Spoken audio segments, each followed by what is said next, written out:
Alors bonjour à tous. Je voudrais d'abord remercier Monique, grâce à qui je suis devant vous ce soir, et le bureau qui m'a fait confiance pour cette conférence. Alors oui, je vais vous parler du Bitcoin. Tout le monde m'entend bien déjà? C'est bon? Et je vais même... Oups là. Et je vais même ne parler que du Bitcoin. Effectivement, le Bitcoin est une crypto-monnaie. C'est la première à avoir connu le succès. Depuis, il y en a eu beaucoup d'autres, mais qui n'ont qu'un lointain rapport avec le Bitcoin, à la fois dans la technique et dans les objectifs. Donc c'est déjà suffisamment ambitieux de vouloir parler de Bitcoin. Alors je voulais préciser ce point parce qu'effectivement les médias parlent souvent des crypto-monnaies en général, sous-entendant qu'elles sont toutes identiques, c'est pas du tout le cas. Seconde mise au point, je ne devrais pas parler de crypto-monnaie. Les États en général, au travers du G20 et la France en particulier, réfutent ce terme. Le Bitcoin alors je dis bien ne serait pas une monnaie, selon le critère d'Aristote, unité de valeur, intermédiaire d'échange et réserve de valeur. Le terme administratif, c'est crypto-actif. Donc c'est le terme que je vais essayer d'utiliser. Le sujet est très polémique, c'est très, très sensible. Certains voudraient même carrément interdire le Bitcoin. Donc le sujet est très politique. Alors tout à l'heure, je ne sais plus qui a rappelé qu'on ne parlait pas de politique, mais forcément, là, on va en parler un petit peu, mais en tout bien tout honneur. Moi, je suis ni pour ni contre. Je ne suis pas un influenceur, je ne vais pas vous inciter à en acheter, je ne vais pas non plus vous en dissuader, j'ai rien à vendre. Voilà. Il y a beaucoup de communications sur Internet qui sont en fait faites par des gens qui ont des intérêts. Moi, j'en ai aucun. Donc c'est clair. J'ai découvert le Bitcoin il y a une douzaine d'années et je dois dire que l'objet est assez fascinant pour un informaticien et un mathématicien. Je suis curieux, passionné de technologie et j'aime partager. Voilà pourquoi je suis devant vous ce soir. Je pense que je suis dans l'esprit du forum. Alors je vous présente Alice et Bob qui vont nous accompagner pendant une partie de cette présentation. Alors les médias ont relayé une image sulfureuse du Bitcoin. Franchement, tout part d'un malentendu. Le Bitcoin n'est pas une monnaie anonyme. Voilà, que ça soit clair. Alors, sous prétexte que ça sera une monnaie anonyme, ça serait la monnaie du blanchiment, des activités légales, la monnaie des escrocs. Alors oui, il y a des Madoff du Bitcoin, comme il y a des Madoff du dollar. C'est pas pour ça que le dollar est une escroquerie ou une monnaie d'escroc. Quant au blanchiment, je vais simplement vous dire ce qu'on peut lire sur le site d'Europol. Le Bitcoin a toujours été traçable et n'est pas totalement anonyme. Plus loin, Europol confirme que le liquide, c'est toujours la monnaie préférée des truands pour le blanchiment. Alors effectivement, les transactions Bitcoin, vous allez le voir, sont toutes traçables. Et Europol aura même pu ajouter qu'elles sont également publiques. Tout le monde peut aller consulter ces transactions. Alors ce côté sombre du Bitcoin, qui a été vrai au début, il ne faut pas le nier, il est vraiment marginal aujourd'hui. On estime à moins de 0,2% les transactions illégales. Alors malheureusement, c'est ce côté un peu sensationnel qui retient l'attention des médias, ce qui est un petit peu dommage. Il y a beaucoup de choses beaucoup plus intéressantes à raconter sur le Bitcoin. Alors, c'est quand il monte, comme récemment, et c'est quand il descend, comme ça s'est passé en 2022 dans le cadre d'une baisse générale des valeurs qu'on appelle technologiques. Alors oui, le Bitcoin est un investissement risqué, comme tout investissement. Je ne sais pas s'il y en a eu qui ont eu des actions Alcatel dans le temps ou des actions du tunnel sous la Manche. Ils savent de quoi je parle. Donc, c'est un investissement risqué, mais à long terme, on voit que ceux qui en ont acheté en 2017, ou même un peu avant, ils ont fait quand même des jolis bénéfices. Aujourd'hui, il tourne autour de 100 000 dollars, 100 000 euros, un petit peu en dessous, un petit peu en dessus. Alors pourquoi ça bouge? le Bitcoin n'est pas coté en bourse. Il est coté sur des plateformes d'échange, là où on échange des bitcoins contre des dollars et inversement. Les plateformes d'échange, il y en a plusieurs. Elles tournent 24 heures sur 24, 7 jours sur 7, et il n'y a pas de suspension de séance. Si le bitcoin dégringole, ben il dégringole, point barre. En bourse, normalement, quand un titre dégringole, on arrête la cote, le temps d'y voir un peu plus clair, et ça reprend après, ce qui n'est pas le cas de Bitcoin. D'autre part, c'est un petit marché, il y a peu d'échanges, et même des petites transactions peuvent impacter le cours, qui en plus, les transactions sont réparties sur plusieurs plateformes d'échange. Ça multiplie aussi cette volatilité. Alors ce cours élevé en fait quand même un phénomène économique qu'on ne peut pas nier. Là, j'ai mis c'est les dates de mi-janvier à peu près, la valorisation de quelques actifs. On voit que le Bitcoin, alors depuis, je crois, mars l'année dernière, a dépassé la capitalisation de l'argent métal, hein, et se situe dans le peloton des ce qu'on appelle les GAFA. Hein. J'aurais pu rajouter Apple et d'autres sociétés de ce type. Alors, on est encore loin, évidemment, de l'or, hein, qui est la valeur refuge qui reste bien présente. Alors, autre commentaire aussi sur ce graphique, le Bitcoin représente à peu près 50% de la valorisation de l'ensemble des crypto-monnaies. Il y en a un peu plus de 20 000 aujourd'hui. Alors, beaucoup sont des escroqueries, ne dureront pas. Dans celles qui restent, il y a l'Ether, du réseau Ethereum. Donc cette valorisation, il faut la doubler pour avoir l'ensemble de la valorisation des cryptos. Donc là, on s'aperçoit qu'on a des chiffres qui dépassent même des valorisations comme Microsoft ou autres. Est-ce que c'est une bulle? Le principe des bulles, c'est qu'on sait que c'était une bulle quand elle éclate. Est-ce que c'est le Bitcoin qui éclatera en premier ou d'autres monnaies, ou est-ce que ça éclatera pas? Je ne suis pas devin. Je suis magicien, mais pas devin.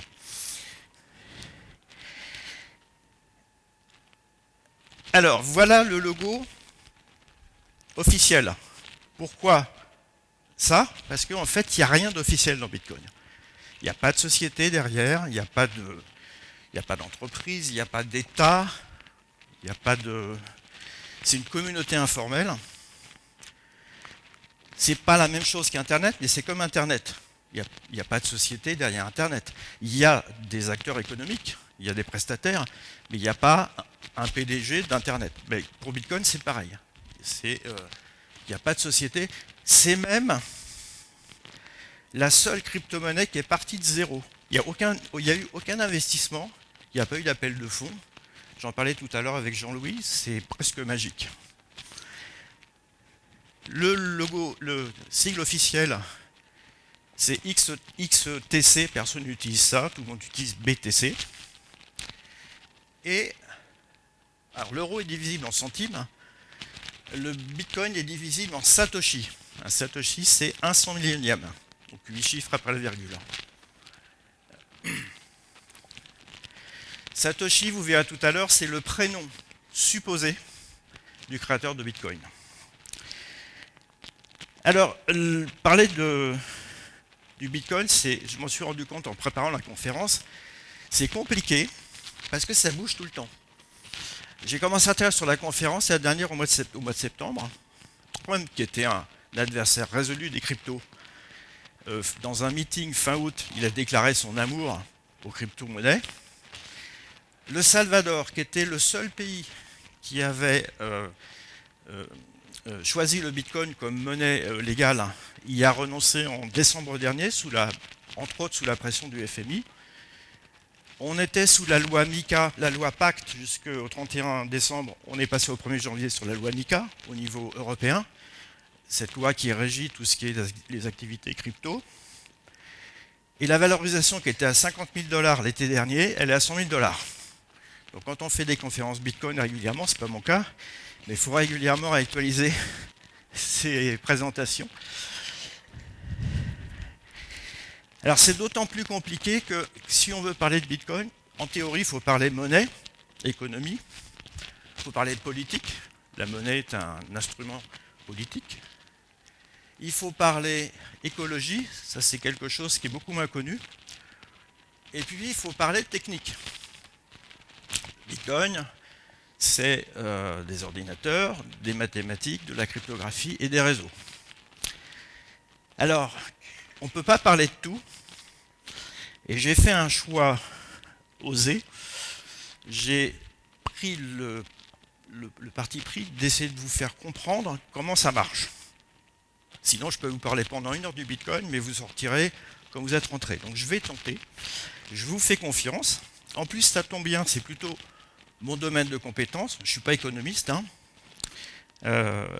Et j'en ai marre d'avoir des amis qui viennent à la maison et qui me disent « J'ai encore regardé une émission l'autre jour sur le Bitcoin et j'ai toujours rien compris. » Donc je vais essayer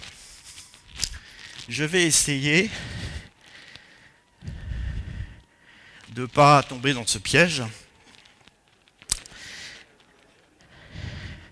Alors quand j'ai proposé à Monique de faire une conférence sur le Bitcoin, elle m'a dit « Ouh là là, il va falloir faire simple ». Alors rassurez-vous, je n'ai pas envie de vous retrouver comme ça à la fin de la conférence, mais je dois l'avouer, il va falloir quand même faire preuve d'un petit peu de concentration. Hein, on n'a rien sans rien. Et quand un truc est un peu compliqué, qu'est-ce qu'on fait? On le décompose. Et je vais vous expliquer Bitcoin en 5 étapes. Vous êtes prêts? Le Bitcoin, alors j'ai une petite main qui devra apparaître. Elle apparaît, elle apparaît. Elle apparaît pas, elle apparaît. Le Bitcoin est une crypto-monnaie dont les crypto-actifs sont créés par minage. Un crypto-actif est totalement dématérialisé et se présente sous forme de 2 grands nombres, une adresse et une clé privée. Les cryptoactifs se conservent dans une application smartphone appelée Wallet, en français portefeuille. L'ensemble des cryptoactifs s'échangent via un mécanisme appelé transaction. L'ensemble des transactions est enregistré dans la fameuse blockchain. Et l'intégrité de cette blockchain est garantie par la preuve du travail réalisée lors du minage, qui crée des cryptoactifs qui sont conservés, etc., etc. Alors j'en vois déjà qui se disent « Mais qu'est-ce que je suis venu vers ce soir? J'aurais dû rester à la maison. » Alors rassurez-vous, honnêtement, c'est pas si compliqué. Alors c'est un cercle vicieux, j'ai pu remarquer que chaque concept s'explique grâce au précédent. Par lequel on va commencer par cryptoactif. Pourquoi? Parce que c'est ce qui va permettre de comprendre concrètement qu'est-ce qu'on a quand on a des bitcoins. Alors le bitcoin, on l'a vu, enfin je l'ai dit, pardon, c'est totalement dématérialisé, ce sont des nombres. Alors on pourrait se dire, oui, et alors, l'euro, le dollar, c'est dématérialisé aussi. Hein, notre patrimoine à tous, c'est un chiffre quelque part au fin fond d'un ordinateur. Mais on a encore des pièces et des billets. Je dirais même plus, les monnaies traditionnelles ont d'abord été matérielles, puis se sont dématérialisées dans des registres papier, puis dans des registres informatiques. Le Bitcoin, lui, il est totalement dématérialisé. Vous allez comprendre que le dessin qu'on voit souvent, vous savez, la pièce de monnaie avec le logo Bitcoin, ça n'a pas de sens. On ne peut pas avoir de billet Bitcoin. Vous comprendrez pourquoi après. J'espère. Alors pour cela, on a besoin de cryptographie. La cryptographie, je pense que pour tout le monde, ça évoque le secret. La fameuse machine Enigma que les Allemands utilisaient et que Turing a cassée. Mais ce n'est pas que ça. La cryptographie moderne prend en compte aussi d'autres concepts qui sont aussi importants que le secret de la communication, qui sont l'intégrité et l'authentification. On va imaginer que Bob veut offrir 6 bitcoins à Alice pour son anniversaire. Dans le monde d'avant, dans le monde papier, il prend un joli parchemin, un joli papier, et puis il écrit son message qui n'est pas secret. Il indique son identité, Bob, l'identité administrative, son identité civile, et puis il va mettre sa signature manuscrite, qui est censée être le seul à pouvoir faire, et qui va permettre d'authentifier son identité. oui, c'est bien moi, Bob, qui ai écrit ce message. Et puis, s'il est un peu précautionneux, il va plier son papier, ou le rouler, il va mettre un seau de cire. Alors le seau de cire, il n'a pas pour but de rendre secret le message. Le message, il n'a rien de secret. C'est juste parce que si le banquier reçoit le courrier avec le seau brisé, il saura que le message a pu être modifié. Et il n'y fera pas confiance. Ça, c'est ce qu'on appelle l'intégrité. Alors souvent, on ne pense pas à ces deux notions, mais quand on reçoit un email, vous savez, on a plein d'emails qui sont en fait des emails dont le but est de nous voler nos informations pour après venir nous arnaquer. Si on était certain quand on reçoit un mail de son banquier que c'est bien de son banquier, ça serait quand même pas mal. Et qu'en plus on est certain qu'il n'a pas été modifié, ça serait quand même très bien aussi. Alors dans le monde numérique, on peut arriver à ça.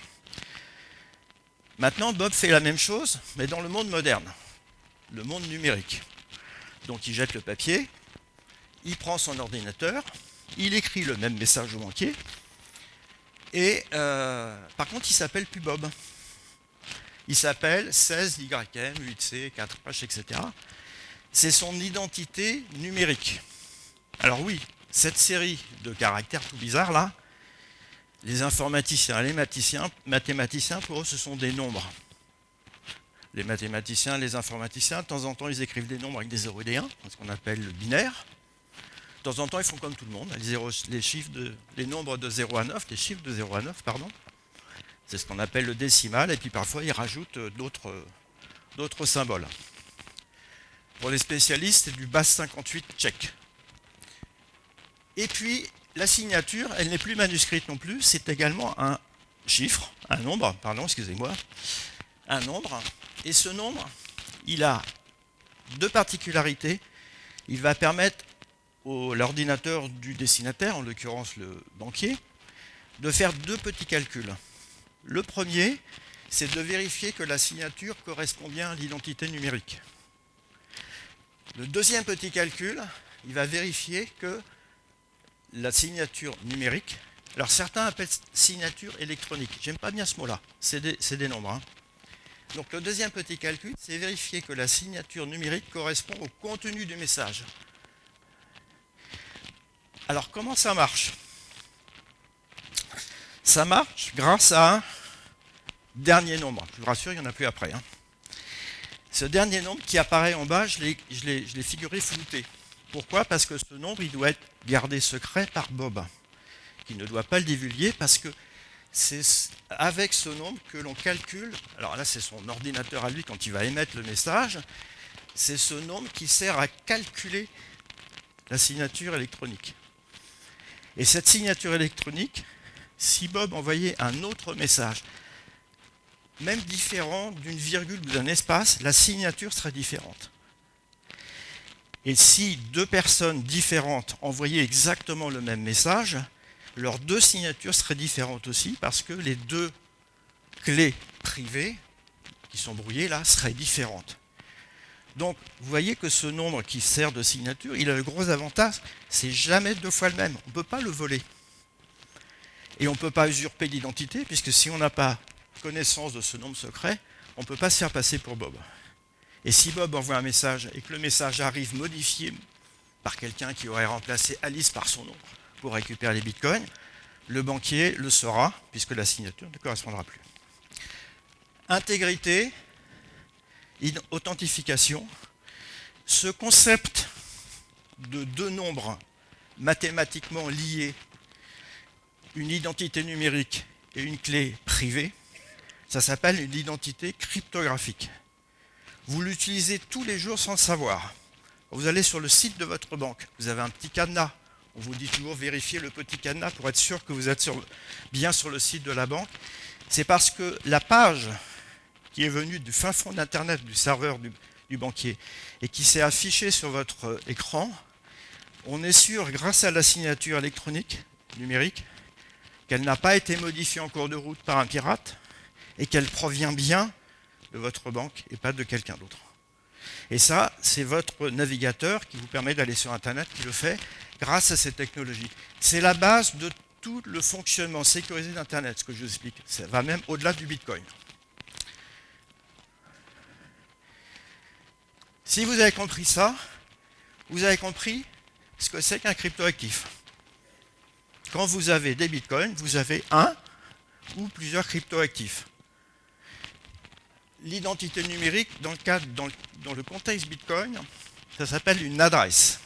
Donc vous avez une adresse ou plusieurs adresses et une ou plusieurs clés privées associées. La question est, où sont les bitcoins? Ben oui. Tadada, roulement de tambour. Dans la blockchain, la fameuse blockchain. La blockchain, c'est un grand registre informatique qu'on peut imaginer ici.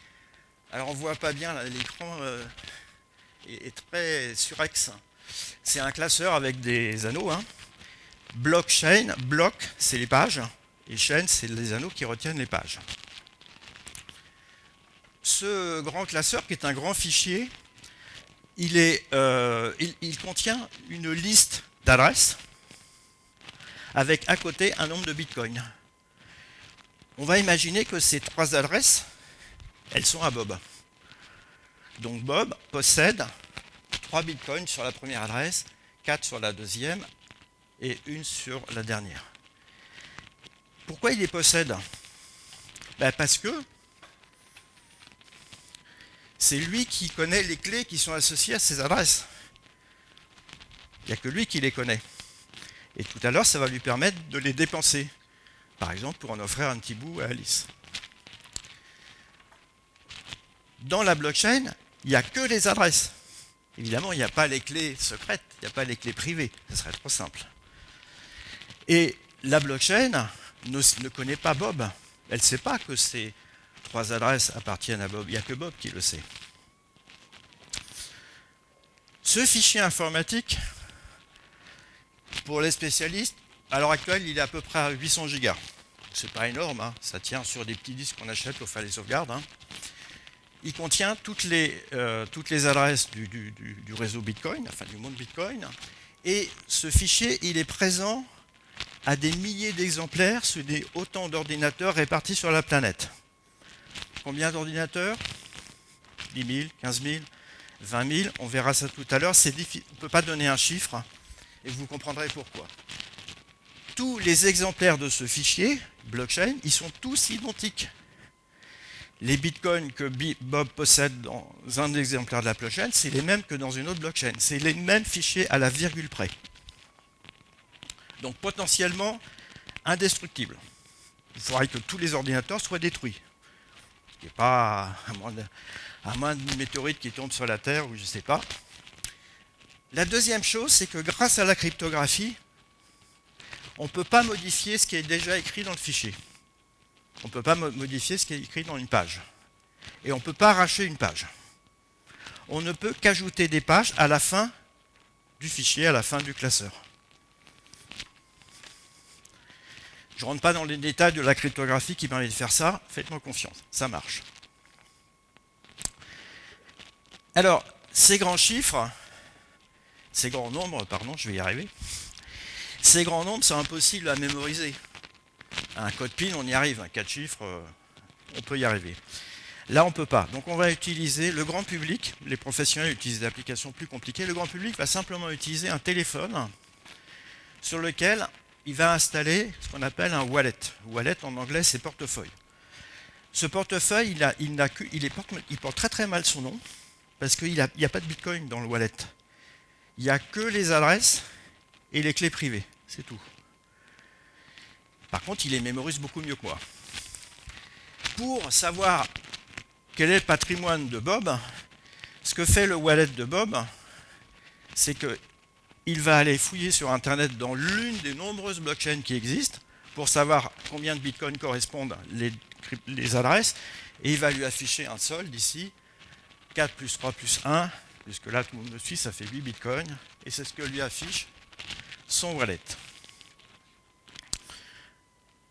Le wallet sert donc d'interface entre l'humain, Bob, et puis la blockchain, qui est quelque part sur Internet, pour savoir quel est mon patrimoine, quel est le patrimoine de Bob, mais il va aussi servir à les dépenser ou à les recevoir. Donc là, j'ai mis un wallet anglais, send, envoyer, payer. receive, recevoir, être payé. Comment ça se passe? Bob a donc un wallet et il a 7 bitcoins. Il est très amoureux d'Alice, il ne faut pas le répéter. Hein. Et il va lui offrir 6 bitcoins. Alors 6 bitcoins, c'est royal. Hein. À 100 000 € le bitcoin, il est très très amoureux. Hein. Il va demander à Alice, si elle ne l'a pas déjà fait, d'installer un wallet sur son téléphone. Et Alice va installer un wallet et elle va cliquer sur recevoir. Son wallet va à ce moment-là lui créer une identité cryptographique, donc une adresse et la clé privée associée qui va être cachée dans le téléphone. L'adresse par contre va être affichée sous forme texte, cette grande série de nombres, et puis pour que ça soit plus facile avec un QR code. Parce que son but c'est qu'il faut qu'elle transmette cette adresse à Bob pour que Bob puisse lui offrir des bitcoins. Et si Bob est à côté, ça va être plus simple de flasher le QR code pour que Bob récupère cette adresse. Bob va alors indiquer qu'il veut transférer 6 de ces bitcoins sur cette adresse, et à ce moment-là, le wallet va faire ce qu'on fait avec de la monnaie. Il va fouiller dans sa poche et il va chercher les cryptos actifs qu'il faut assembler pour pouvoir faire 6 bitcoins. Alors là, il ne peut pas faire 6 bitcoins, il peut faire que 7 bitcoins. Donc le wallet va créer, c'est le terme technique, une transaction. La transaction, c'est comme un message que vous avez vu tout à l'heure qui va être adressé au réseau Bitcoin. Alors c'est un tout petit peu plus compliqué parce qu'à gauche, on va avoir les entrées. Qu'est-ce qu'on dépense? Quels sont les cryptoactifs que l'on dépense? Et à droite, on va dire comment on répartit les bitcoins que l'on dépense. Donc, il y a 7 bitcoins qui vont être dépensés. Et à droite, on va en mettre 6 sur l'adresse d'Alice. Et puis, il y a un bitcoin de monnaie. Le wallet de Bob, comme tout à l'heure le wallet d'Alice, va créer une identité cryptographique. Vous avez vu que ça se crée tout seul, hein, vous n'avez rien besoin de faire. Et un bitcoin va être déposé sur cette adresse. Le wallet va ensuite apposer, je ne les ai pas figurés là, mais va apposer les signatures numériques que vous avez vues tout à l'heure. Là, il y en aura 2.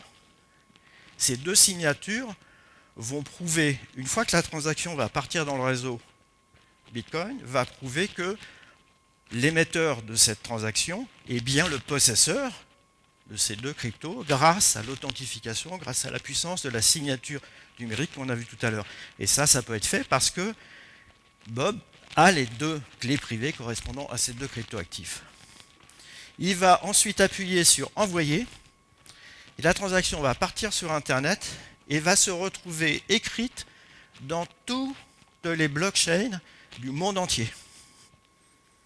Donc toutes les blockchains sauront que ces 2 cryptoactifs ont été dépensés et qu'il y en a 6 qui vont sur l'adresse d'Alice et qu'il y a un bitcoin qui va sur cette adresse-là. Ce qui fait que je vous ai un petit peu menti tout à l'heure. Je vous ai dit que la blockchain, c'était que des adresses et des bitcoins. Oui, mais organisé en transactions. La blockchain enregistre tous les mouvements de bitcoin d'adresse en adresse. Mais il n'y a que des adresses et des bitcoins organisés en transactions. Par exemple, le cryptoactif de 3 bitcoins, il provient d'une transaction précédente où peut-être lui-même avait reçu 3 bitcoins pour son anniversaire. Peut-être. Et plus tard, quand Alice va dépenser ces 6 bitcoins, il y aura une transaction où là, cette adresse se retrouvera à gauche parce qu'elle sera dépensée.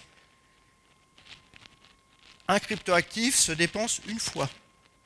Il n'y a pas de double dépense. Je ne rentre pas dans les détails, mais c'était quelque chose de très compliqué à réaliser pour une monnaie numérique. Une fois que la transaction est enregistrée, le wallet de Bob dit bah, tu n'en as plus que 2. Il a donné 7. Il a le bitcoin qu'il n'a pas utilisé et le bitcoin qu'il a reçu en monnaie. Et Alice a enfin, son téléphone lui indique effectivement qu'elle a 6 bitcoins maintenant parce que l'adresse est inscrite dans une blockchain à droite d'une transaction, donc elle a reçu ces 6 bitcoins. Le jour où elle va les dépenser, ce cryptoactif deviendra nul, donc ne sera plus comptabilisé.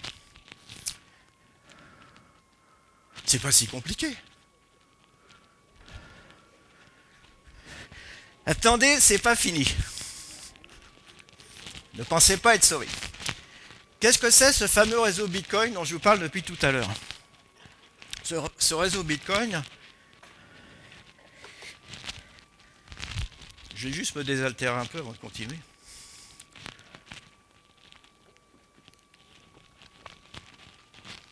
Faut que je le remonte. Comme ça, c'est mieux.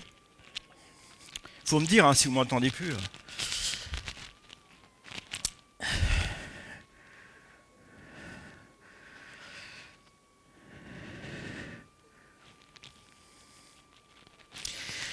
Donc ce réseau Bitcoin, c'est 10 000, 20 000 ordinateurs, 15 000. On ne sait pas exactement.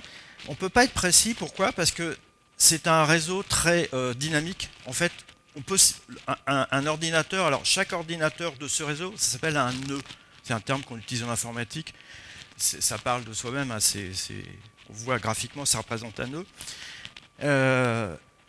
N'importe quel ordinateur peut se connecter, se déconnecter sans préavis. Votre propre ordinateur peut se connecter à ce réseau. J'ai chez moi une machine que je ne branche pas en permanence, de temps en temps que je branche, qui est connectée à ce réseau. Donc j'ai une copie de la blockchain sur mon ordinateur. N'importe qui peut le faire. C'est pas très compliqué. Les programmes sont open source. Tous ces ordinateurs n'appartiennent pas à une même identité, la preuve, puisque le mien peut en faire partie.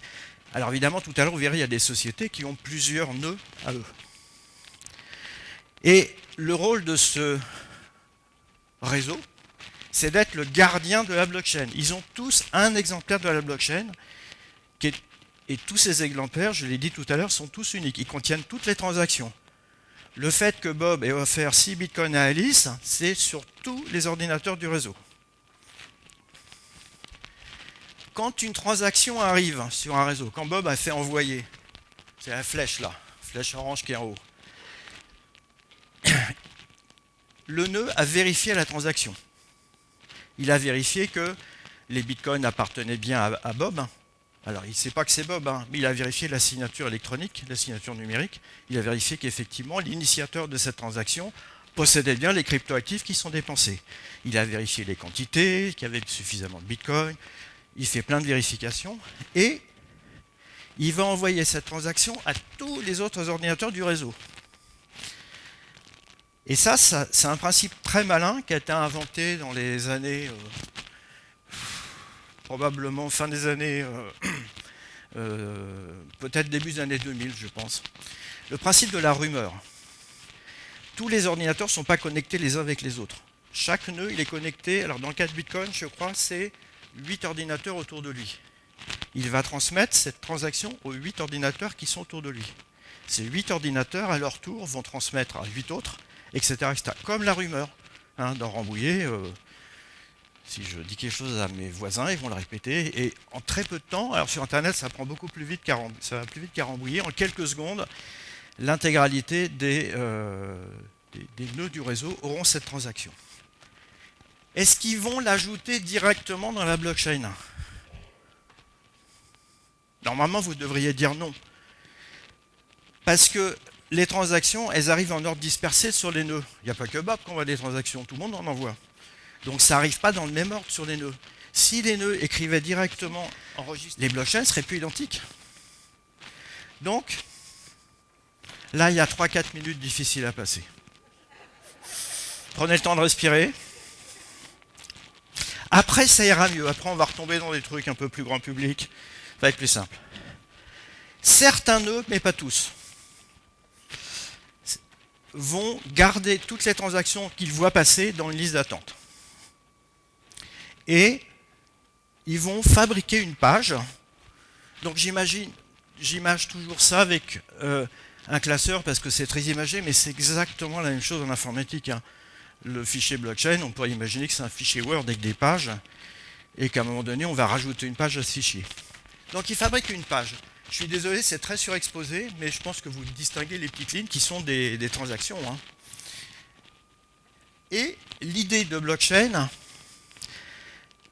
il y a d'autres solutions. Mais l'idée de blockchain, c'est de dire, on va ajouter une page dans la blockchain, et cette page, ça va être l'une des pages de l'un des nœuds.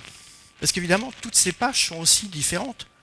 Pourquoi est-ce que chaque nœud aurait fait, tous les nœuds auraient fait exactement la même? Ils ont pioché dans la liste d'attente, et toutes les pages sont différentes. Donc, ils ne peuvent pas chacun ajouter leur page à la blockchain. Là encore, la blockchain serait plus identique. Et il faut que les 6 bitcoins que Bob a donné à la liste, ça soit partout. Donc, il ne suffit pas qu'il y ait un nœud qui ait mis la transaction dans la page et pas un autre. Donc, on va choisir un nœud, on va choisir sa page, et c'est celle-là que tous les nœuds vont ajouter à la blockchain. Comme ça, elle va rester identique sur tous les nœuds. On est d'accord? Le problème, c'est comment choisir cette page. L'objectif de Bitcoin, et ça rejoint des objectifs politiques, c'est qu'il n'y ait pas de nœud central. Il n'y a pas un nœud qui pilote les autres. Ils sont tous identiques. Mon ordinateur fait partie de ce réseau. Ça peut être ma page qui va être choisie. Il y a peu de chance. Vous verrez tout à l'heure pourquoi, mais ça pourrait être ma page. Là, c'est la partie la plus compliquée de la conférence. Je ne vais pas trop rentrer dans les détails. Les nœuds vont participer à un espèce de concours. Il va falloir qu'ils trouvent un nombre. J'avais prévu de rentrer un peu dans les détails, mais je ne vais pas le faire. Ils vont chercher un nombre. Je vais prendre un exemple. Vous êtes tous dans la salle, il faut choisir une personne. Mais on fait confiance à personne pour faire un tirage au sort, pour faire une loterie, on fait confiance à personne. Donc ce qu'on va faire, tout le monde va avoir, vous savez, les cadenas à combinaison, où il y a des petits chiffres à tourner pour que ça s'ouvre. On va donner tout ça à tout le monde, on fait top départ, et le premier qui ouvre son cadenas, c'est lui qui a gagné. On est d'accord que c'est complètement aléatoire, on ne peut pas prévoir avant qui c'est, et on est d'accord aussi pour que le temps que ça prend, pour certains, ils vont peut-être avoir beaucoup de bol, ils vont y arriver au bout de 3-4 secondes, et puis d'autres, 2 heures après, ils y sont encore. On est d'accord? C'est exactement ce qui se passe avec Bitcoin, par des procédés cryptographiques. Ce n'est pas un cadenas, c'est ce qu'on appelle un défi cryptographique. Au bout d'un moment, pof, il y a un nœud qui trouve le nombre. Il est tout content, le nœud. Il a ouvert son cadenas. Ça lui prend à peu près 10 minutes. Si on attend que tout le monde ouvre son cadenas, pas ici, mais dans Bitcoin, ça peut prendre plusieurs mois. Simplement, c'est comme la loterie. Vous savez, la loterie. Si vous êtes tout seul à jouer, il faut plusieurs vies pour le gros lot. Mais comme il y a des millions de joueurs, toutes les semaines, il y a des gagnants. Mais là, c'est pareil. Et en moyenne, au bout de 10 minutes, hop, il y a un nœud qui a trouvé. Il est tout content.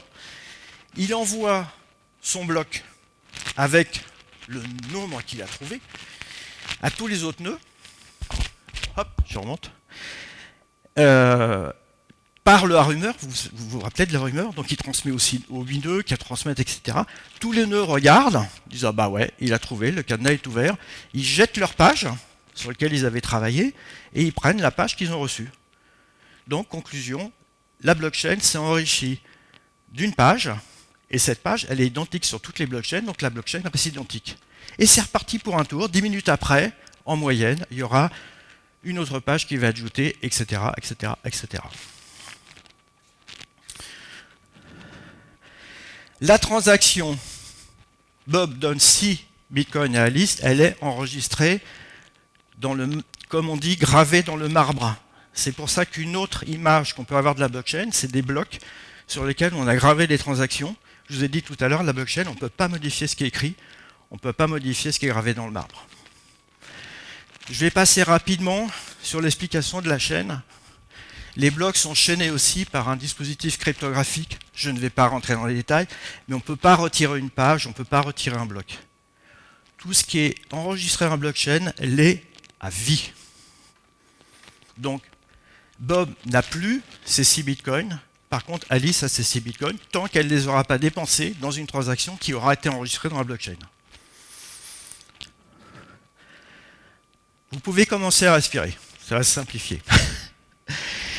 On pourrait se demander pourquoi c'est aussi compliqué. Finalement, on pourrait très bien dire, bah oui, on fait -6 sur Bob et puis +6 sur Alice. L'objectif du concepteur du Bitcoin, c'était de faire de manière dématérialisée la même chose que ce que l'on fait avec des billets. Vous verrez le titre de son document, c'était exactement ça. Et ce sont les contraintes que ce créateur s'est imposées qui font ça. L'objectif, c'était de retrouver la liberté et la confidentialité et la sécurité du liquide. C'est l'équivalent du cash, Bitcoin. C'est insaisissable. Un billet dans ma poche, bon, à moins de me violenter, on ne peut pas me le voler. À moins d'aller dans la tête ou de torturer Bob, on ne peut pas connaître ses clés privées. Je ne sais pas si vous avez suivi l'actualité, mais c'est arrivé il n'y a pas longtemps, quelqu'un a perdu un doigt, parce qu'on a essayé de lui extorquer ses clés. Les paiements se font sans intermédiaire. Quand vous transférez des bitcoins, quand Bob a transféré ses bitcoins à Alice, Bob a demandé l'autorisation de personne, et Alice, elle a demandé à personne si elle pouvait recevoir les 6 bitcoins de Bob. Comme moi, si je vous donne un billet, personne ne peut m'en empêcher, personne ne sera au courant. Les paiements sont incensurables. Et les paiements sont discrets. Le fait de posséder des bitcoins, j'ai un billet dans ma poche, vous ne savez pas d'où il vient. Si dans 5 minutes il n'est plus dans ma poche, je ne saurais pas à qui je l'ai donné. Mais là c'est pareil pour les bitcoins. On va modérer ça tout à l'heure, c'est un petit peu plus compliqué. Alors pour l'instant on vient à la technique. Ces fameux nœuds là, qui cherchent, là, qui essayent d'ouvrir les cadenas, ils vont être récompensés à chaque fois qu'ils arrivent à ce que leur page soit ajoutée dans la blockchain. Ils sont d'abord récompensés par des frais de transaction. Je vous ai encore un tout petit peu menti dans les transactions. On laisse un pourboire en fait dans la transaction, comme quand on va au resto. C'est-à-dire que Bob a dépensé 7 bitcoins, il y en a 6 à Alice, il en restait un, mais il n'a pas récupéré complètement les 1. Les chiffres sont débiles là. Concrètement, une transaction bitcoin, aujourd'hui, ça vous coûte quelques dollars. Donc c'est plutôt des satoshi, c'est pas des bitcoins, ce serait énorme comme frais de transaction. Alors par contre, c'est la transaction de la somme de tous les frais de transaction du bloc. Et la deuxième récompense, c'est que chaque bloc miné, alors le bloc miné et le minage, je crois que je n'ai pas encore prononcé le mot, c'est le fait d'avoir ouvert le cadenas et le fait d'avoir pu ajouter sa page dans la blockchain. On dit qu'on a miné les transactions qui sont dans la blockchain. C'est ça le minage.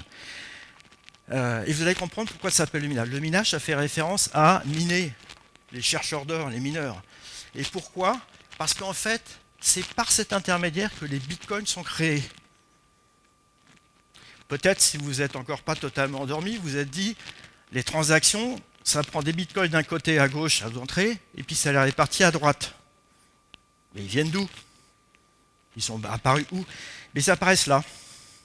À chaque bloc miné, à chaque bloc ajouté dans la blockchain, il y a un certain nombre de bitcoins qui sont donnés à la personne qui exploite le nœud. Le nœud, il ne marche pas tout seul, c'est quelqu'un qui le fait marcher. Et lui, il s'est créé des adresses cryptographiques aussi. Donc sur l'adresse cryptographique de l'exploitant du nœud, il va se voir attribuer un certain nombre de bitcoins. Les 4 premières années, Bitcoin date de 2009. C'était 50 bitcoins, c'est énorme. Et ça diminue de moitié tous les 4 ans.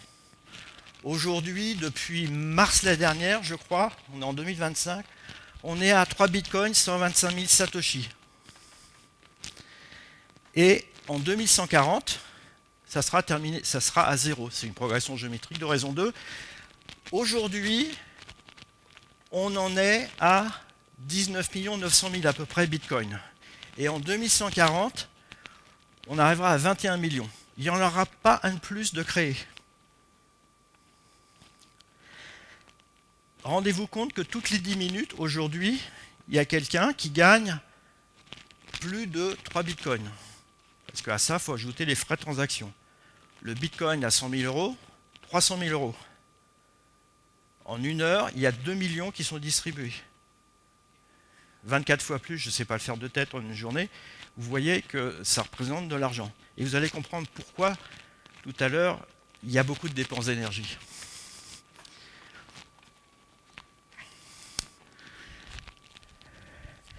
Ça, c'est une installation que j'ai faite avec des amis il y a 12 ans à peu près, pour miner du Bitcoin. C'est-à-dire, on cherchait à ouvrir le cadenas pour récupérer Bitcoin. Pour ceux qui sont un peu techno, en bas, c'est une carte mère d'ordinateur, et puis en haut, ce sont des cartes graphiques, qui sont aussi des processeurs qu'on appelle des GPU.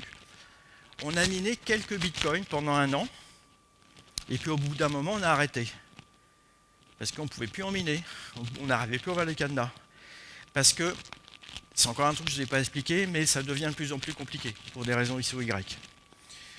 En fait, surtout parce qu'on est de plus en plus nombreux. Ça consomme, allez, à la louche, 1000 watts, 1 kW. Je vais vous montrer maintenant ce qu'il faut pour espérer ouvrir le cadenas de temps en temps. Ça change, hein? Ça change. Tous les petits modules que vous voyez, ça c'est la société Bitfarms, je crois qu'elle est aux États-Unis. Tous les petits modules que vous voyez, ça ressemble à ça. C'est ce qu'on appelle un ASIC mineur. C'est un circuit électronique qui ne fait que essayer d'ouvrir le cadenas. Ils essayent de calculer. Alors quand je dis calculer, il faudrait que je fasse ça pendant des années, parce que c'est des téras. Ça se chiffre en téras le nombre d'essais qu'il faut faire pour trouver le bon nombre. Et des trucs comme ça, vous en avez un certain nombre qui sont en général hébergés dans des hangars comme ça. On appelle ça une ferme de minage. Ça doit vous faire penser à ce qu'on appelle les data centers. Vous savez, les grands hangars où il y a tous les ordinateurs qui font tourner Internet, les serveurs web, la messagerie, YouTube et tout ça. Ça, c'est au Kazakhstan. On distingue un peu de neige. Vous voyez aussi les gros blocs qui sont ici, qui sont les unités de refroidissement, parce qu'effectivement, ça chauffe beaucoup. Donc tout ça consomme beaucoup d'électricité. Combien d'électricité? Le chiffre est très polémique. Je vais vous en donner une fourchette, entre 100 et 200 TWh. Alors ça vous dit peut-être rien, mais c'est plusieurs unités de centrales nucléaires. C'est la consommation d'un petit pays, genre Luxembourg ou autre. Alors on peut dire c'est énorme. Vous savez combien de fois plus consomme ne serait-ce que YouTube?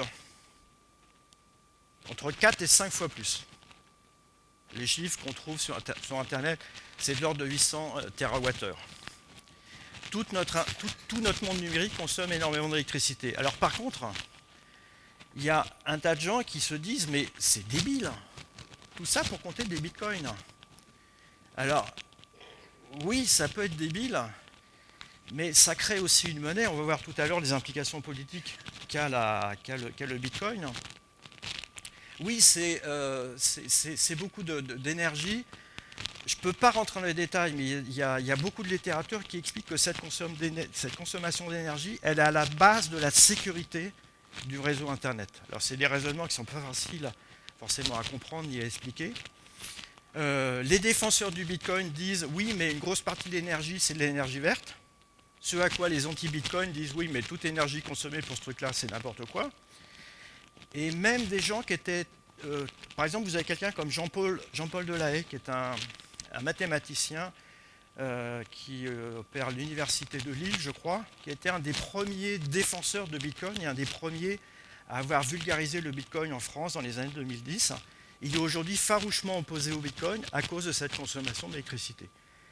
D'autres crypto-monnaies ont d'autres technologies qui consomment beaucoup, beaucoup moins. L'Ether, par exemple, a diminué, qui fonctionnait comme Bitcoin, a changé le protocole et consomme aujourd'hui 100 fois moins d'électricité. Voilà. C'est un vrai débat. Si vous êtes intéressé, vous pourrez trouver beaucoup de littérature là-dessus sur Internet. Ça, c'est un truc dont les médias ne parlent jamais. Ils vous parlent de blanchiment, de trucs comme ça. Et ça, c'est une vraie question. Moi, j'adore, je trouve magique la solution technique Bitcoin, mais c'est vrai que ça pose question. Alors, le fameux créateur à qui on doit toute cette gabegie d'électricité, c'est lui, le coupable. Ça, c'est une statue qui a été inaugurée à Budapest en 2021. Moi, je préfère celle-là. C'est inauguré l'année dernière, au mois de octobre-novembre, en Suisse. Elle est beaucoup plus jolie. Pour ceux qui connaissent, ça rappelle le portrait de Mandela en Afrique du Sud. Quand on voit de face, on voit juste des traits et c'est de profil qu'on arrive à distinguer le profil. Alors cet individu, il s'appelle Satoshi Nakamoto. En réalité, ce n'est qu'un pseudo sur Internet,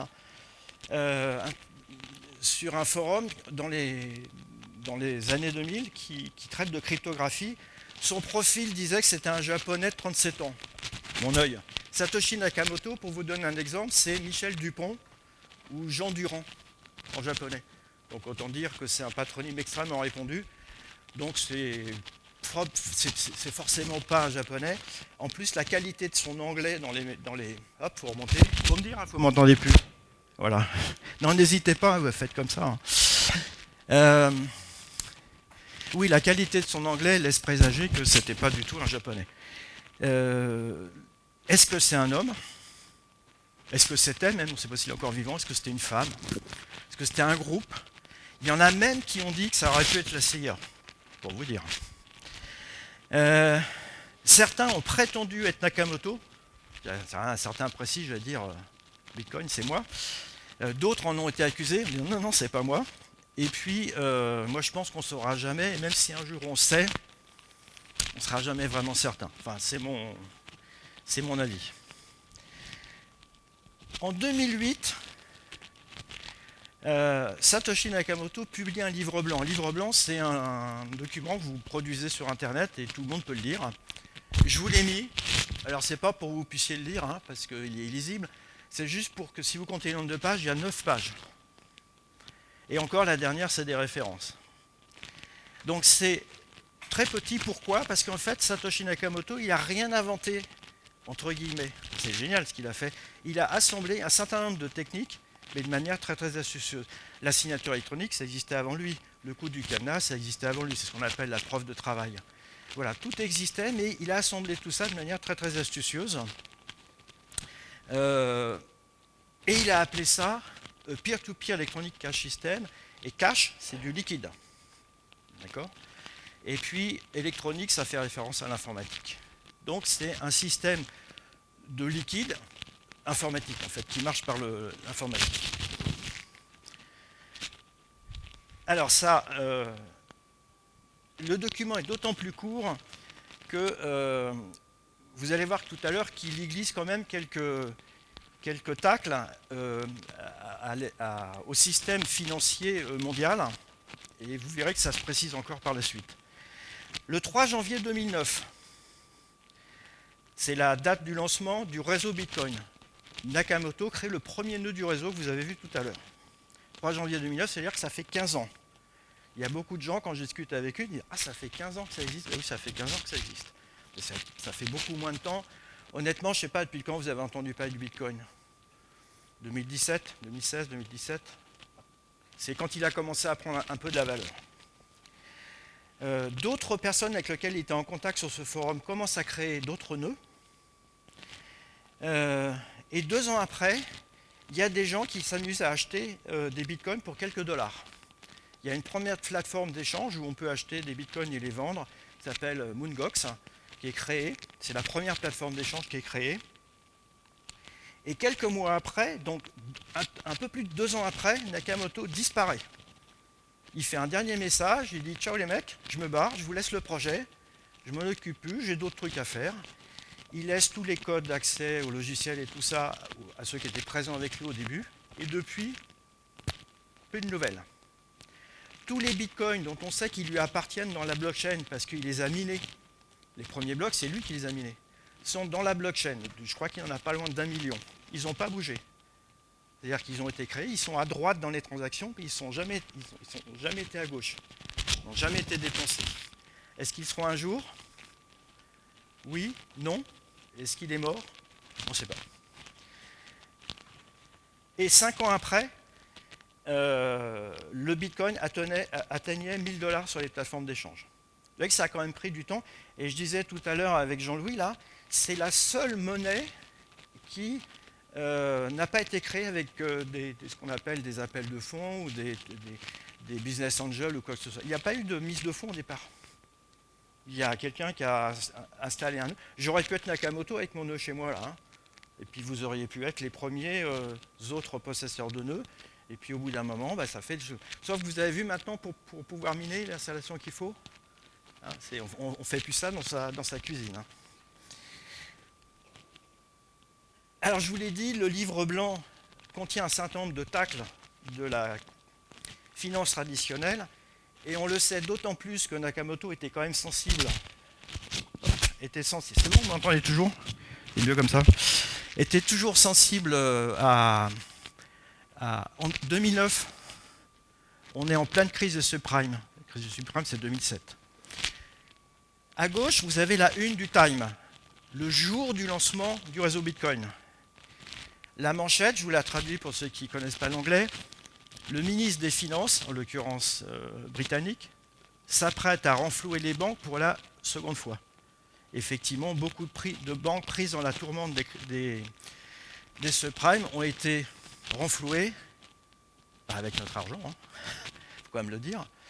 Et ce titre-là, avec la date et le nom du journal, c'est dans le bloc 0 de la blockchain. Dans tous les blocs, le mineur, celui qui crée le bloc, il peut mettre un petit message. Il peut dire bonjour à sa copine ou quoi que ce soit. Nakamoto, il a mis ce message-là. Alors ça sert à deux choses. Ça sert à horodater. C'est-à-dire on sait que la blockchain n'a pas commencé avant. Donc si quelqu'un date une transaction qui date d'avant, elle sera invalide. Et puis ça montre aussi que Nakamoto n'était pas totalement ignorant de ce qui s'était passé au niveau de l'économie. Est-ce que c'est un hasard ou pas? Est-ce que la crise de subprime est la cause de la création de Bitcoin? La réponse est clairement non. Beaucoup de spécialistes disent tout était prêt pour que ça arrive. Un Internet largement répandu sur toute la planète, même un Internet pas rapide, les échanges, il n'y a pas besoin de beaucoup de bandes passantes. Et puis, des ordinateurs portables pour pouvoir avoir des wallets et pour pouvoir s'échanger Bitcoin. Donc tout ça était prêt et ça serait arrivé, de toute façon. Par contre, le terreau était prêt aussi parce que le Bitcoin, c'est la concrétisation de deux courants de pensée. Un économique. J'ai mis un des représentants, il y en a plusieurs, on pourrait mettre Milton Friedman aussi.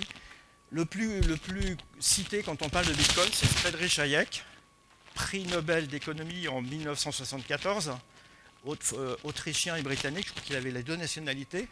Il a écrit un bouquin qui s'appelle « Les nationalisations de la monnaie ». On se doute de ce qu'il y a dedans. Et on se doute quelles étaient ses positions. C'est un libéral, un ultra-libéral, il est même surnommé par les économistes le pape du libéralisme. Hop là, j'étais trop loin, excusez-moi. Plutôt que de paraphraser ce qu'il dit, je vais simplement vous lire un petit extrait d'une interview qu'il a donnée suite à ce bouquin-là. Je ne crois pas que nous aurons une bonne monnaie avant de la retirer des mains du gouvernement. Nous ne pouvons pas la retirer violemment des mains du gouvernement. Tout ce que nous pouvons faire, c'est introduire de manière sournoise et détournée quelque chose qu'ils ne peuvent pas arrêter. Bitcoin. Donc libéral, prix Nobel et précurseur.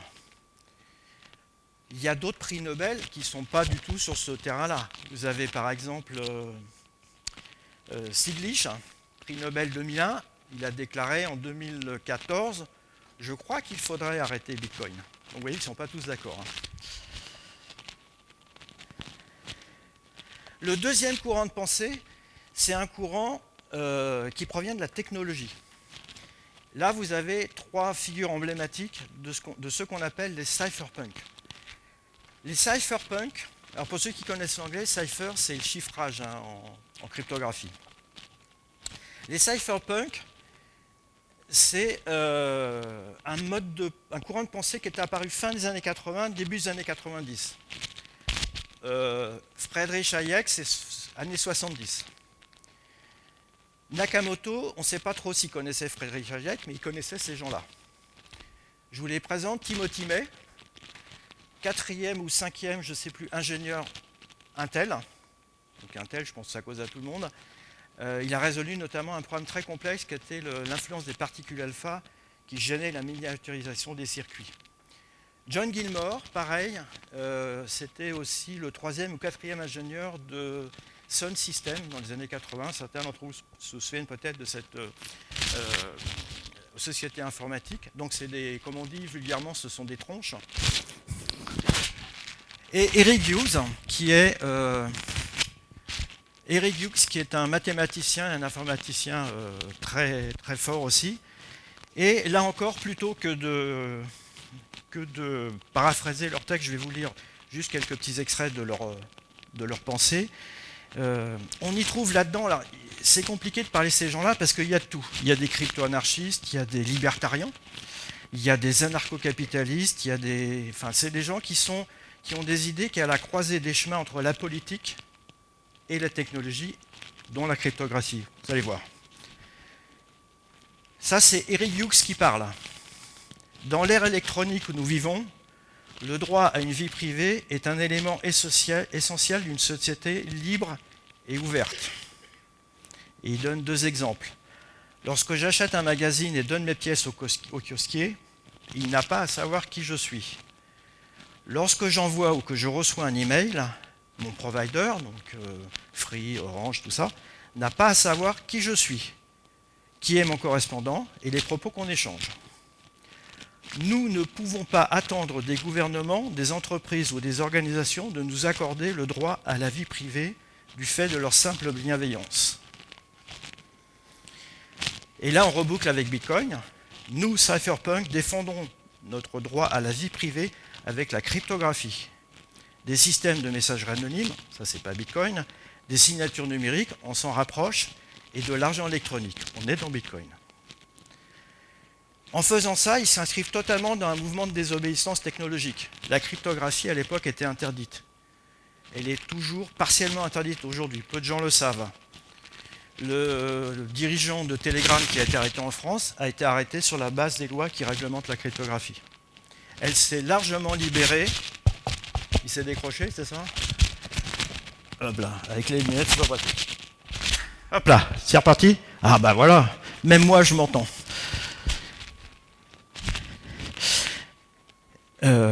Oui, donc il s'inscrivait dans le mouvement de désobéissance civique et la cryptographie s'est libéralisée parce que sinon on n'aurait pas d'internet sécurisé. Juste pour faire une petite différence, que je crois que c'est très très important, la différence entre le secret et la vie privée. Toujours Eric Hughes. Le domaine du privé n'est pas celui de la dissimulation. Quelque chose relève du privé dès lors qu'on ne souhaite pas le rendre accessible au monde entier. Un secret, par contre, désigne quelque chose qu'on ne souhaite communiquer à personne. Le droit à la vie privée implique de pouvoir choisir ce que nous souhaitons révéler de nous-mêmes au monde. L'illustration de ça, c'est la fameuse liste rouge téléphonique, vous savez. Mon numéro de téléphone, il n'est pas secret. Vous me demandez, je vais vous le donner. Je peux même vous l'afficher ici, c'est pas mon problème. Mais j'ai pas envie qu'il soit disponible pour tout le monde. Pour qu'après, 10 fois par jour, on m'appelle pour essayer de me vendre des cuisines. Ou essayer d'influencer mon vote. Donc voilà la différence entre la vie privée et le secret. Parce que souvent on confond les deux. Et malheureusement, des affaires récentes, je ne sais pas si vous vous souvenez de l'affaire de Cambridge Analytica, où Facebook a vendu des données, et on le sait maintenant aujourd'hui, qui ont permis d'influencer les élections américaines. Est-ce que Bitcoin répond aux exigences de ces gens-là? Est-ce que c'est une monnaie anonyme? La réponse est non. Bob n'agit pas sous l'identité de Bob lorsqu'il donne 6 bitcoins. Il agit sous une identité cryptographique. Le terme qu'on doit utiliser, c'est le terme de... Ce n'est pas une monnaie anonyme, c'est une monnaie pseudonyme. La vraie monnaie anonyme, je vous le rappelle, c'est le bon vieux liquide. Ça, c'est vraiment anonyme. Le bitcoin n'est pas anonyme. La blockchain, elle est publique. Un individu malfaisant, sur le graphique, je pense que vous l'avez repéré à droite, qui demande à se faire verser une rançon. Ben, il a fait comme Alice. Il a envoyé une adresse au rançonneur pour que le rançonneur mette des bitcoins dessus. C'est la transaction qui est au milieu. D'accord? Et puis le rançonneur, il avec 16 bitcoins, il a récupéré un bitcoin de monnaie. Le cryptoactif qui est là, quand le rançonneur va vouloir le dépenser, on va le suivre, c'est dans la blockchain. Donc on va le suivre à la trace. Et le jour où il va falloir changer une partie de ses bitcoins contre des euros, ben là on va le repérer aussi. Je ne rentre pas dans les détails de tout ça, parce que j'ai déjà été très bavard, mais si vous voulez on peut en discuter après, c'est pas une monnaie anonyme, c'est une légende urbaine et c'est pas vrai. J'ai posé la question tout à l'heure, est-ce que la crise des subprimes est la cause de l'apparition du Bitcoin? La réponse est non. Par contre, le succès du Bitcoin, de mon point de vue, je ne suis pas le seul, est en partie dû à la crise des subprimes. Mac Carney, ne pas confondre avec le Beatles. Mac Carney, 15 ans chez Goldman Sachs, gouverneur ensuite de la Banque centrale canadienne, puis gouverneur de la Banque centrale britannique. Dans un discours de 2013, il y a 6 ans, l'effondrement du système financier international a provoqué la pire récession à survenir à l'échelle du globe depuis la Grande Dépression. Pour les nombreuses personnes qui ont perdu leur emploi à leur maison, les conséquences ont été dévastatrices. Mais ce n'est pas tout ce qui a été perdu. Il y a eu la confiance à l'égard des grands systèmes bancaires. Et derrière, il enchaîne, il n'y va pas avec le dos de la cuillère. Il parle de la manipulation du taux Libor, des saisies illégales de propriété, etc., etc. C'est quelqu'un qui est dans la finance et qui critique la finance parce que les financiers sont conscients qu'aujourd'hui, le système marche un peu sur la tête. Et beaucoup de gens, pas tout le monde, hein, il y en a qui le font pour faire comme tout le monde, mais beaucoup de gens qui achètent du Bitcoin essayent de se prémunir contre ce... Enfin, essayent de compenser ce manque de confiance qu'ils ont. J'ai quasiment fini. Je voudrais finir par une ou deux réflexions personnelles. Jeu de mots, réflexion. Ah, il y en a 3 qui ont compris. En même temps, la pièce, pourquoi ça ne peut pas exister?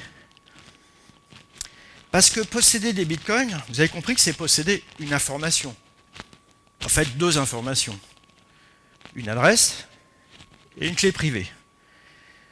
Cette information, je peux l'écrire sur un billet, comme un billet de banque, avec des décorations, tout ça, un Richelieu et tout ça, et le donner à Alice. Il n'y a pas un problème là? Une information, ça ne se donne pas. C'est pas un billet. Quand je donne le billet, je ne l'ai plus. Si je donne ça à Alice, l'adresse et la clé privée, je l'ai toujours. Donc la notion même de billet et bitcoin, ça n'a pas de sens. Une pièce non plus. Ok?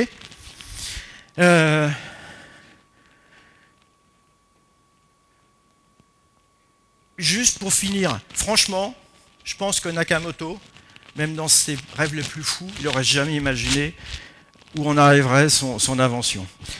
Moi-même, quand j'ai fait le minage, on appelait ça un pool de minage avec des amis, c'était pas pour l'appât du gain, parce qu'on voulait comprendre comment ça marchait ce truc. Et franchement, moi, ce que m'a apporté le plus Bitcoin, j'étais pas économiste, ça m'a forcé, comme beaucoup de gens, à m'intéresser à ce qu'était la monnaie, à me poser la question, c'est quoi la monnaie, comment ça marche, à m'interroger sur sa nature, ce que serait un système monétaire qui inspirerait la confiance dans un système bancaire vertueux. Parce que ça, même les pires adversaires de Bitcoin reconnaissent que le système actuel n'est pas vertueux. Voilà, j'en ai presque fini. Ah oui, si. Bob et Alice ont fini par se marier. Regardez ce qu'ils ont mis en bas de leur carton d'invitation. Une adresse Bitcoin. Et franchement, je suis sûr qu'il y a déjà des petits jeunes un peu geeks qui font ça pour recevoir des Bitcoins. Et ils espèrent en recevoir beaucoup aussi. Hein, donc voilà. Je vous remercie de votre attention.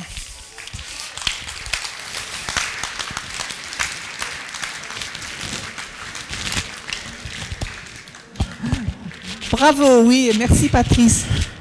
Je pense qu'on a démystifié un petit peu quand même le Bitcoin. Bon, pas tout. Alors justement, il y a peut-être des questions pour éclaircir certains points.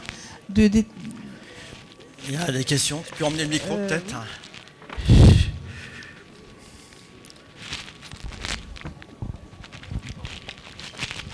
Oui, je voudrais savoir comment peut-on, si on en a besoin, réaliser ces bitcoins. Je m'explique. Vous détenez des actions. À un moment, vous avez besoin d'argent pour acheter une maison ou une voiture ou je sais pas quoi. Vous vendez vos actions. OK. Avec des bitcoins, comment vous faites si vous avez besoin de liquide? Alors, ça fait partie des choses que j'ai dû sabrer dans la présentation. Sinon, on sera encore là dans 3 heures. En fait, vous avez 3 manières d'obtenir des bitcoins si vous n'en avez pas déjà. Il y en a 4. La première, c'est de miner, de défaire le cadenas et d'ajouter des blocs. Vous êtes d'accord que c'est plus possible maintenant? Il faut une installation trop importante. La deuxième question, c'est d'avoir un copain, une copine qu'on a. Je te file 10 €, tu me files quelques bitcoins. C'est Alice et Bob. Troisième possibilité, qui se décompose en 2. Je crois que j'ai des slides que j'ai prévus mais que je n'ai pas pu vous présenter. Je vais les rechercher très rapidement si vous permettez. Ça va me permettre d'être plus simple peut-être dans l'explication. C'est de passer par une plateforme d'exchange. Une plateforme d'exchange, c'est un agent de change. Vous voulez changer des dollars contre des euros ou inversement. Il y a des exchanges qui sont spécialisés dans les crypto-monnaies. Il y en a plusieurs.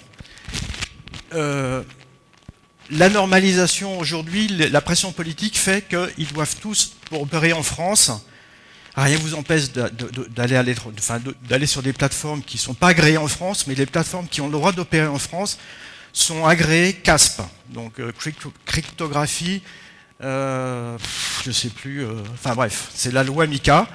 Donc ils vont vous demander ce qu'on appelle le KYC, le Know Your Customer. C'est-à-dire que vous allez devoir décliner votre identité, ce que font toutes les banques. Et à ce moment-là, vous allez en même temps, comme Alice l'a fait, vous allez donner une adresse avec des euros et vous allez récupérer des bitcoins. Et ça marche à l'envers. Vous leur donnez des bitcoins et ils vous donnent des euros. Vous avez un vrai portefeuille dans ce cas-là. Ça, c'est très peu de gens qui font ça. La plupart font quelque chose qu'il ne faudrait pas faire. C'est ça. En fait, ils vont voir un exchange et ils disent « Tiens, vous m'achetez des bitcoins ». Ils donnent de l'argent et l'exchange dit « Ok, je te les garde ». Et puis quand vous les voulez, vous dites vous faites l'inverse. Vous dites « Je vous donne les bitcoins et vous me rendez mon argent ». Ça, c'est extrêmement dangereux parce que les clés privées, elles sont chez l'exchange, elles ne sont pas chez vous. C'est comme le lingot d'or. Vous achetez de l'or, il y a 2 manières. Vous achetez un lingot, vous l'en proposez chez vous. Il est à vous. Vous l'achetez, mais vous dites à la banque, vous le gardez. Le problème de ça, tout à l'heure, j'ai parlé d'arnaques. Les arnaques, elles sont là. Elles ne sont pas dans le Bitcoin, elles ne sont pas dans le réseau. Ça marche très bien, ça. Elles sont là. C'est là qu'il y a les Madoff du Bitcoin. Ils vous prennent vos euros, vous disent, c'est bon, je te garde les Bitcoins, j'ai les clés, t'inquiète pas, je les garde pour toi. Et puis, ils se cassent. La dernière grosse affaire, c'est FTX, en 2022, le gars est copé de, je ne sais plus, beaucoup d'années de prison. Je crois que je l'ai juste derrière, je ne sais plus. Alors lui, 25 ans de prison, ça c'était SBF, ça c'était en 2012 ou 2013, je crois. Ah ben c'est lui, 2 ans et demi de prison, Marc Arpelès, c'est un Français. Parti avec la caisse. Alors, parti avec la caisse, ordinateur piraté, enfin tout. En tout cas,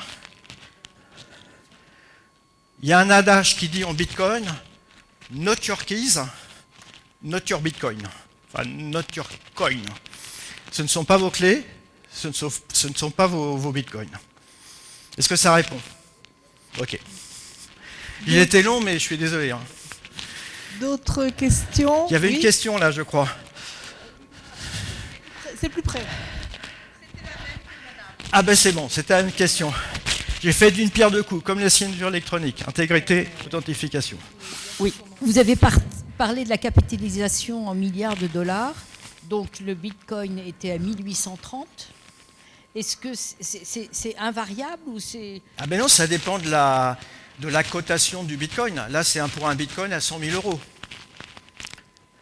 D'accord. Sachant que cette cotation à 100 000 euros, par rapport à ce que je viens de dire, c'est une cotation moyenne sur les différents exchanges. Je l'ai dit, c'est pas coté en bourse, il n'y a pas un cours officiel dans la bourse, c'est sur les différentes plateformes. Il y en a qui vont... À la même minute, vous allez avoir une plateforme qui va vous le prendre à 100 000 euros et l'autre à 101 000 euros. D'accord. Donc on fait une moyenne de tout ça en fait. De tout ça. D'accord.